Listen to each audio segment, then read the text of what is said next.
Shalom Beberajá. Vamos a continuar con el ciclo de lectura y estudio de la Torá en nuestro año 5786 para allá Kitizá. Y dice así, donde nos habíamos quedado el año pasado. ויאמר השם אל משה בצלך אשר לוחו אבנים כראשונים וככבתי על לוחו אל הדברים אשר חיול על הלוחו הראשונים אשר שיברת. Dijo Hashem a Moshe: labra para ti 2 tablillas de piedra como las primeras, e inscribiré en las mismas las palabras que estaban en las primeras tablas de la ley que quebraste. Estas son las segundas tablas de la ley. Es un trabajo que tuvo que hacer Moshe, porque Moshe tuvo que ascender y que entonces tuvo que labrar estas tablas especialmente en la mano. Por lo tanto, le costó trabajo, fue algo difícil, no fue algo sencillo, no tiene nada que ver con las primeras tablas que fueron entregadas listas. Fue un regalo así, en la cual Moshe no tuvo que pasar ningún trabajo. Ya Hashem le dio las primeras tablas listas, completas, para ser entregadas al pueblo de Israel. Pero estas segundas tablas no tienen esa condición. Tienen la condición de que Moshe tiene que pasar trabajo, tiene que labrarlas y tiene que prepararlas. Y esto es una de las cuestiones. Hay una diferencia entre las primeras tablas y las segundas tablas. Evidentemente, cuando ocurrió la entrega de la Torá, el pueblo judío dijo: Naseh benishma, primero haremos y después escucharemos. O sea, primero vamos a cumplir con todo lo que está escrito en la Torá y después vamos a mirar entonces de que sobre esta ley, qué es lo que está escrito, a ver cómo de acuerdo al pensamiento filosófico judío encaja con la vida nuestra y todas esas cosas. O sea, y llegar a comprender de acuerdo a cómo fue bendecido cada persona, de acuerdo a su jomá, a su biná y a su da'at, o sea, de acuerdo a su sabiduría, conocimiento y entendimiento, hasta qué punto puedo yo llegar a entender cada una de las mitzvot que estaban en el Sefer Torah. Y eso fue la condición. Por lo tanto, ante un Naseh benishma, tablas completamente dadas sin pasar trabajo. Después de que el pueblo de Israel hizo el pecado del becerro de oro, entonces cambiaron las cosas, porque allí trajo como consecuencia de que ya había que ganarse cada una de las cosas, porque el pueblo de Israel falló al realizar el pecado del becerro de oro y por lo tanto había que pasar trabajo. El Midrash Kohelet nos explica que Hashem le dijo a Moshe: tú rompiste las primeras tablas porque no las trabajaste, las recibiste gratis del cielo. Las cosas que se obtienen fácil, se van fáciles.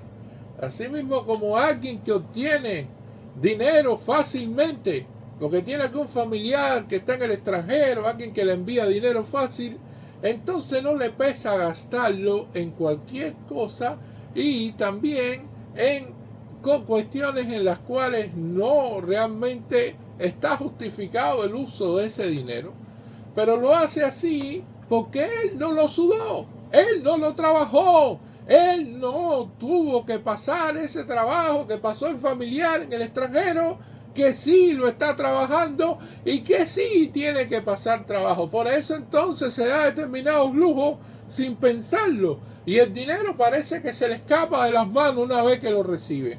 Pero la persona que lo trabaja y la persona que le cuesta muchísimo trabajo hacer dinero, entonces lo va a cuidar y no se le va a escapar de las manos así tan fácil. Y entonces Hashem le dice a Moshe: como esto te costó trabajo, estas segundas tablas, tú la vas a valorar más y entonces la vas a cuidar más. Vas a esculpir y tallarla con mucho trabajo y esfuerzo. Y quiero ver qué va a pasar con estas segundas tablas ahora. En la cuestión, esto es una parte del Midrash que aparece en Midrash Kohelet. Hay otra cuestión que aparece al final de la Torá, que Hashem felicita a Moshe Rabbeinu por haber roto las tablas de la ley, porque era un pueblo en la cual había recibido oralmente la Torá y había dicho Naseh Benishma y había como tal establecido que estaban todos como una sola voz de acuerdo con lo que Dios había dicho y con estos mandamientos. Y después, en ese primer mandamiento de Anoji Hashem, o sea, yo soy Hashem, no tendrás otros dioses, entonces estaban haciendo Abodá Zará, idolatría, a un becerro de oro. Y entonces Moshe dijo, no puede haber no puede haber contrato matrimonial entre el pueblo de Israel y Dios, porque el pueblo de Israel se está mostrando con infidelidad. Está siendo infiel a Hashem, a Kadosh Baruj Hu. Por lo tanto, no puede haber este contrato para que no haya consecuencias peores.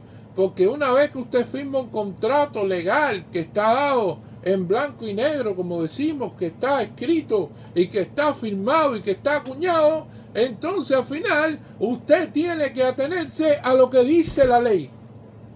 Y sin embargo, cuando el contrato es roto y cuando el contrato entonces no existe, no tiene vigencia y por lo tanto se puede en cierta medida tratar de que se perdone al pueblo de Israel, tratar de enmendar eso, porque el contrato queda claro que esto no tendría perdón. Bajo un contrato completo, estos serían los primeros mandamientos que Hashem dio al pueblo de Israel, y el pueblo de Israel lo primero que no tenía que hacer fue lo que hizo.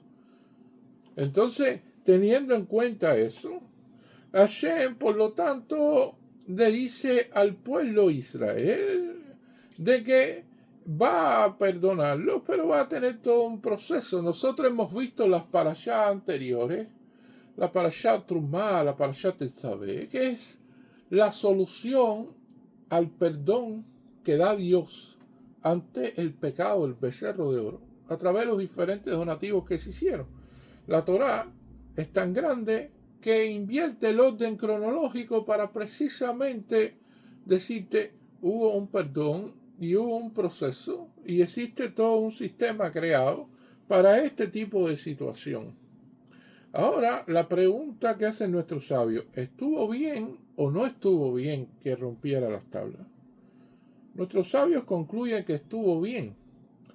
Ahora, llegan también a la conclusión que si Moshe hubiera tallado las primeras tablas, no hubiera encontrado como solución mejor romperlas. Hubiera buscado otro tipo de solución. ¿Por qué? Porque hubiera pasado trabajo y ese trabajo queda en la mente y queda también en el corazón. Y al quedar así en el corazón y la mente, entonces hubiera buscado otro tipo de solución. Eso es como sucede también en los matrimonios. A veces se tienen que divorciar, lo aleino, Hasba Shalom Barminan, no a nosotros. Pero si la persona ve que le duelen las cosas, que se extraña el hogar, entonces se va a buscar una solución siempre mejor que separarse.